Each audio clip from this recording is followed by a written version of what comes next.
आज हमारी जो टॉपिक है रेशियो है, अनुपात के बारे में हम पढ़ेंगे। बोर्ड पर हमारे 3 क्वेश्चन दिए गए हैं, इसके बारे में चर्चा करते हैं। सवाल दिया है कि ए 20 से 40 अधिक है, बी सी से 20% कम है, तो ए रेशियो सी की वैल्यू बताना। बहुत सिंपल सी बात है। हम इसको देखते हैं। 40% अधिक है तो बी से 40% ज़्यादा कौन सा है? आपका ए है। तो यहाँ पर आप तुरंत A ratio B ratio C बनाइएगा और अपनी स्पीड आप थोड़ा ज़्यादा बनाइएगा। रीज़न ये है कि SSC GD का पेपर, तमाम सारे परीक्षाएँ जो हो रही हैं उसमें नंबर ऑफ क्वेश्चन और जो नंबर ऑफ टाइम्स हैं, टाइम्स का मतलब है कि जो समय है, जो समय के अनुसार जो क्वेश्चन है, समय आपको कम दिया जा रहा है, क्वेश्चन ज़्यादा हो रहा है, इसलिए आपकी स्पीड बहुत ज़्यादा होनी चाहिए और अच्छी होनी चाहिए और साथ साथ में एक्यूरेसी भी मेंटेन हो। तो यहाँ से ध्यान दीजिए कि 40% से 40% अधिक ए, और यहाँ दिया है सी से 20% जो लेस है वो है बी है। तो यदि हम सी की वैल्यू 100 लेते हैं तो बी की वैल्यू कितनी हो जाएगी? 20% लेस हो जाएगी। और यदि बी से 40% अधिक कौन है? ए है। तो बी की वैल्यू हमारी 80 है, तो 80 का 40% आप निकाल दीजिए। यहाँ से मल्टीप्लाई 0 से 0 कैंसिल हो जाएगा, 14 8 होता है 112 हो जाएगा। सवाल लास्ट में आपसे पूछा है कि ए रेशियो सी की वैल्यू बताना है, तो ए और रेशियो सी की वैल्यू आप निकाल दीजिएगा। तो ए रेशियो सी की वैल्यू ए रेशियो सी, तो ए की वैल्यू 112 और यहाँ पर 100 हो जाएगा।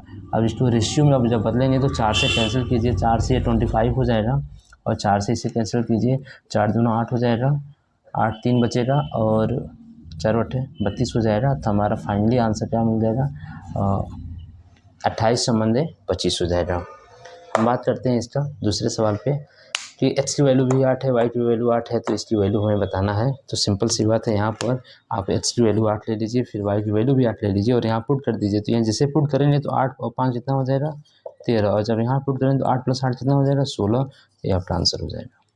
बात करते हैं 675 में ए और बी 5/4 के अनुपात में विभाजित करना है, यानी 675 रुपये को 5/4 के अनुपात में डिवाइड कर दीजिए। 5/4 के अनुपात में डिवाइड करने के लिए सबसे अच्छा तरीका होता है, यहाँ पर ए और बी की वैल्यू कितना है? 5 और 4 है। तो ये 5 और 4 जो वैल्यू है इसको आप ऐड कर लीजिए, तो 9 और एक इसकी वैल्यू कितना दिया है? 675। यहाँ 675 को आप डिवाइड कर दीजिए 9 से। आपको 9 के पहाड़ा में देखिए क्या आप दृष्टि के आसपास में कोई वैल्यू मिलती है? वो वैल्यू मिलती है 9 के पहाड़ा में 6 बार जब पढ़ते 9 54 हो जाएगा, तो छोटा हो जाएगा। 7 बार चलिए तो 9 7 63 हो जाएगा और 9 7 63 है। यहाँ में आप देखेंगे तो यहाँ पर 63 4 बच रहा है, 45 हो जाएगा। तो 9 45 आता है, तो 9 5 45 75 हो जाएगा। अब 75 वैल्यू मिल गया, यानी 75 गुना हो गया 9 के 675 में देखेंगे तो यहाँ पर जो हमारे पास 5 है, यानी जो हमारे पास ए की जो वैल्यू है 5 है, यानी ए की जो वैल्यू 5 है, 5 × 75 कर दीजिए।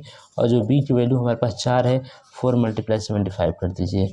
अब यहाँ से हमको पता लगा लेना है कितना मिलेगा। 75 × 5 करेंगे, 25 25 के 5 हो जाएगा, हासिल आपको मिल जाएगा 2 और 7 × 5 = 35, 36 37 हो जाएगा। यहाँ पे मल्टीप्लाई करेंगे तो ये आपका हो जाएगा 300, 5 के 20 0 हो जाएगा और 7 × 28 30 हो जाएगा।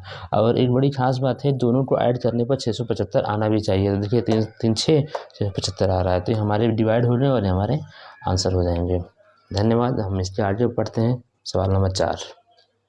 क्वेश्चन नंबर हमारा 4 है कि ए रेशियो बी बराबर 2 संबंध 1, बी संबंध सी बराबर 2 संबंध 5 है, सी संबंध डी बराबर 7 संबंध 3 हो, तो A ratio B ratio C A B C D का हमें वैल्यू पता करना है।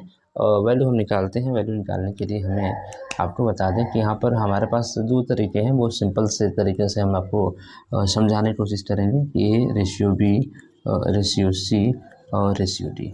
जो वैल्यू जिसके नीचे है, एक वैल्यू आपकी हो जाएगी 2, बी की वैल्यू 1 हो जाएगी, फिर बी की वैल्यू यहाँ से मिल जाएगी आपको 2, सी की वैल्यू आपको मिल जाएगी 5, सी की वैल्यू सी के नीचे, फिर सी की वैल्यू यहाँ मिलेगी 7 इसके नीचे, और डी की वैल्यू आपको मिल जाएगी 3, यहाँ पे 3 कर दीजिएगा। अब यहाँ से ध्यान ये दीजिएगा कि इसकी मल्टीप्लाई हम कर रहे हैं इस लाइन की, फर्स्ट लाइन की, फर्स्ट 2 और 7 की मल्टीप्लाई करते हैं तो ये ए का मान आपको मिल जाएगा। ठीक है, ए की वैल्यू मिल जाएगी। तो यहाँ पे आपका हो जाएगा, जब इसकी हम वैल्यू मल्टीप्लाई करेंगे 2 × 7। ये आप ध्यान ये दीजिएगा कि आपको डिनोट भी कर दें कि ए का मान है, फर्स्ट जो है ए का मान है, और रेशियो ध्यान दीजिएगा। इस तरह से यदि लास्ट वाली वैल्यू आपको बता दें, लास्ट वाली वाली जो लाइन है, यानी 1 × 5 × 3, यह लास्ट वाली वैल्यू यानी डी को डिनोट करेगा, डी की वैल्यू ये हो जाती है। और हम यदि बात करते हैं कि बी की वैल्यू, तो बी की वैल्यू में आप ध्यान दीजिएगा, हमारे पास 2 बी की वैल्यू हो जाएगी और एक सी की वैल्यू हो जाएगी, यानी 1 × 2 × 7, ये हमारी बी की वैल्यू हो जाएगी। और इसके बाद जो वैल्यू मिलेगी सी की, तो सी की वैल्यू में जैसे बी की वैल्यू में आपने 2 लिया है और एक सी की वैल्यू, सेम सी की वैल्यू में सी की 2 वैल्यू हो जाएगी और एक बी की वैल्यू हो जाएगी। तो यहाँ से ये आपको ध्यान ये दीजिएगा कि ये जो है लाइन आ रहा है 5 × 7, और यहाँ से आप लीजिएगा, यहाँ पे आइएगा और यहाँ से इस एरो को यहाँ पे आप देखेंगे 5 और 7 और 1 यहाँ पे है, यानी 1 × 5 × 7।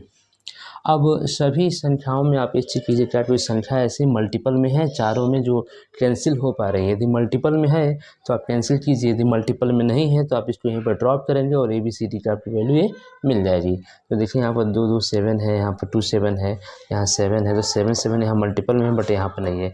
यहाँ 3 और 5 है तो यहाँ भी 5 है, बट यहाँ पर 3 और 5 नहीं है और यहाँ भी 3 5 नहीं है। इसका मतलब कोई नंबर हमें मल्टीपल में नहीं मिल रहा है, तो आप तो इसी पे छोड़ दीजिए, या तो इसका मल्टीप्लाई कर दीजिए, 2 दूना 4 और 4 × 7, 7 × 28, 7 दूना 14, 7 × 35 और 3 × 15, आप उसको पुट कर देंगे और आपका आंसर मिल जाएगा।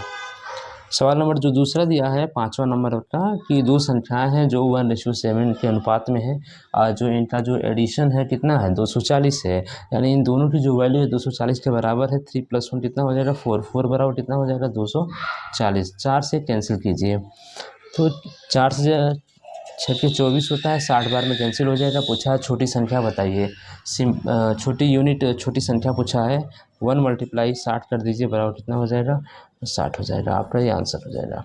इस पर सवाल क्या बनते हैं, पूछेगा छोटी संख्या बताइए, पूछेगा बड़ी संख्या बताइए, सवाल ये पूछेगा कि छोटी और बड़ी संख्या का अनुपात बताइए, सॉरी अंतर बताइए, छोटी और बड़ी संख्या का अंतर बताइए। तो आप यहीं से अंतर यहाँ 3 में से 1 जाएगा 2 हो जाएगा। बड़ी संख्या पूछता है तो 60 × 3 180 हो जाएगा। छोटी संख्या पूछता है 60 हो जाएगा। यानी इस पर जितने क्वेश्चन बनेंगे आपके ही बन पाएंगे। ठीक है, फिर हम कल मिलते हैं स्ट्रिक्टली टॉपिक पर।